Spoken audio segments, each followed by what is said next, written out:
Nós estamos começando mais um programa Verdade e Vida e eu quero dar graças a Deus pela sua vida, pela sua família e pelo privilégio de ter você assistindo o programa de hoje.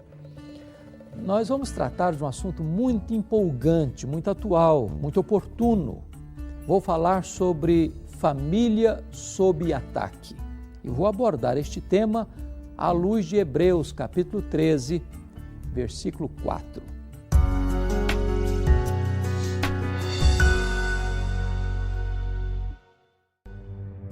Em 1859, um jovem presbiteriano saiu dos Estados Unidos com destino ao Brasil. Esse jovem era Ashbel Green Simonton. Do seu ideal missionário, nascia a primeira igreja presbiteriana no Brasil. Hoje, somos mais de 1 milhão de brasileiros que comungam da mesma fé de Simonton. Igreja Presbiteriana, desde 1859, transformando vidas com a palavra de Deus.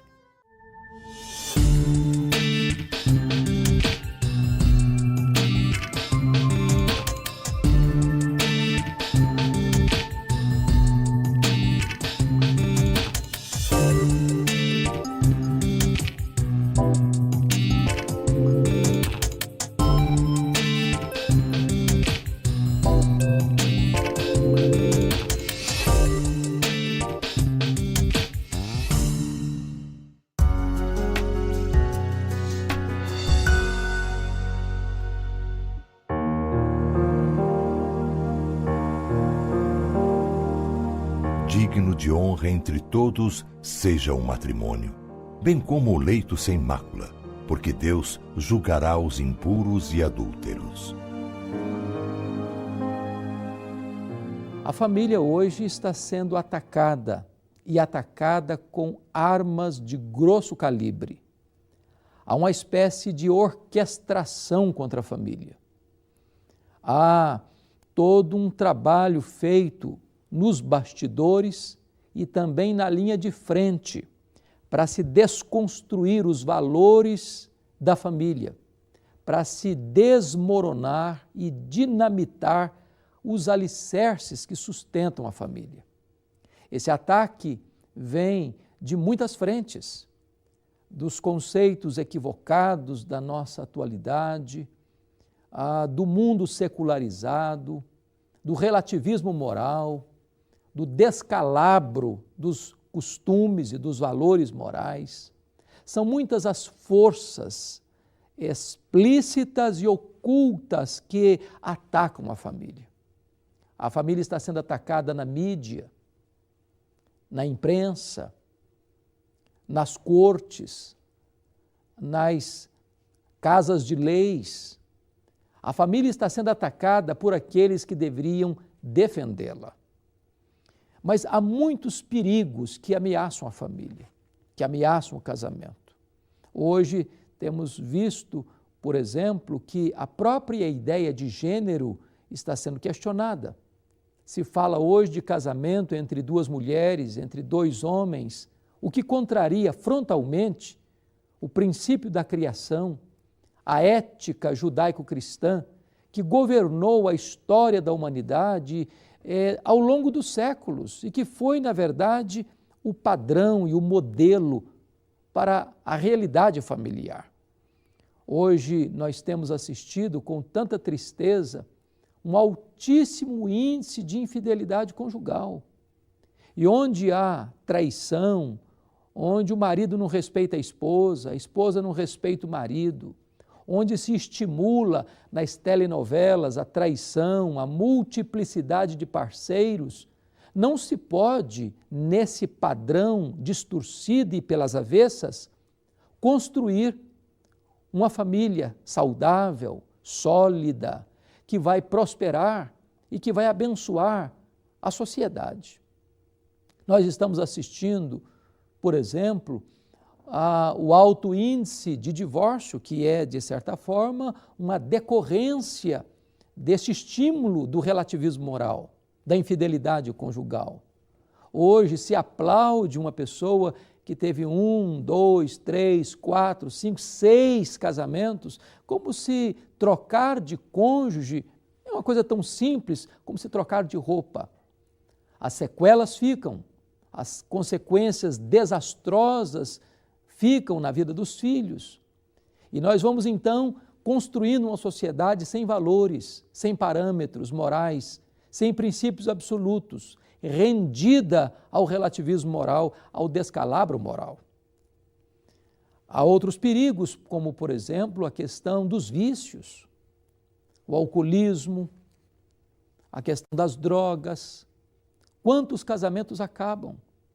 Porque as pessoas entram para o casamento sem preparo, entram para o casamento sem entender o que é uma aliança conjugal, entram para o casamento, mas não estão preparados emocionalmente, moralmente, espiritualmente, para lidarem com crises, com diferenças de personalidade.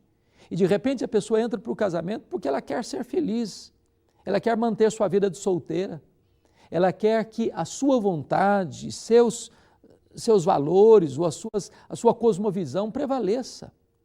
Ela não compartilha, ela não se aliança com o outro e quer viver a sua individualidade dentro do casamento sem compartilhar, sem prestar atenção, de cuidado, de afeto, de responsabilidade, de fidelidade um ao outro. E o casamento não se mantém nessas bases rotas. Há muitos casais, por exemplo, que substituem a relação conjugal que está fragilizada pelos filhos.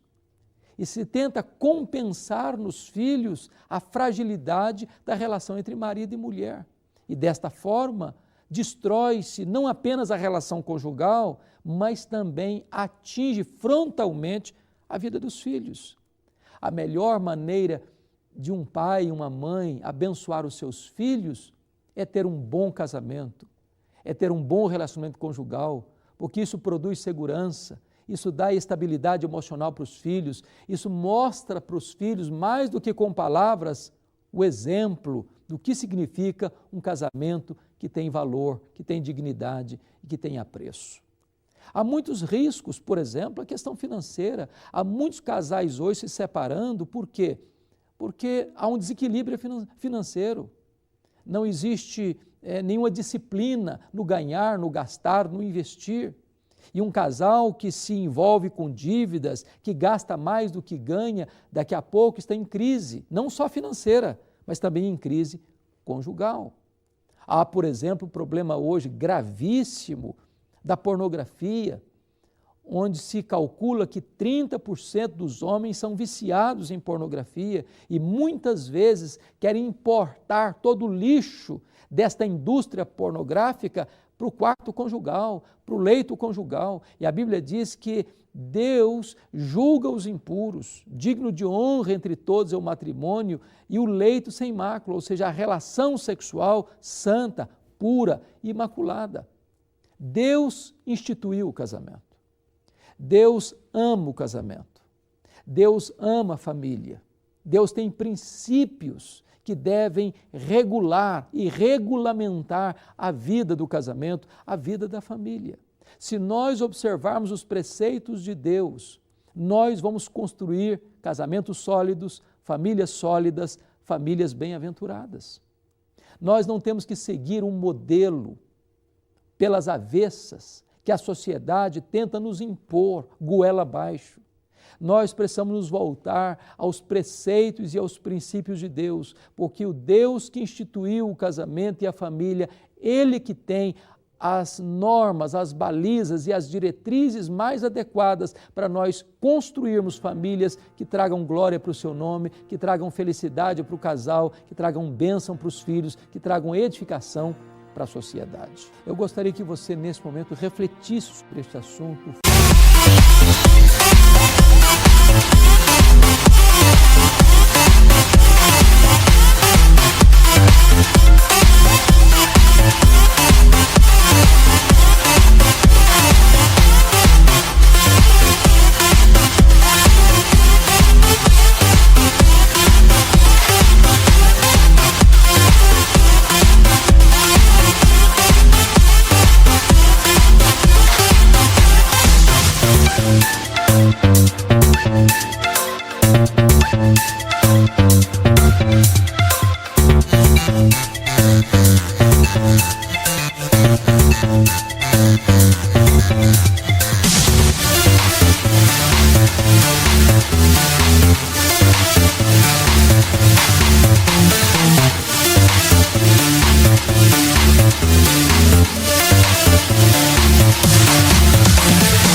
É hora de você blindar sua família, orar pela sua família, investir na sua família, não desistir da sua família, porque Deus quer que você seja bem-aventurado na família. Eu vou orar por você.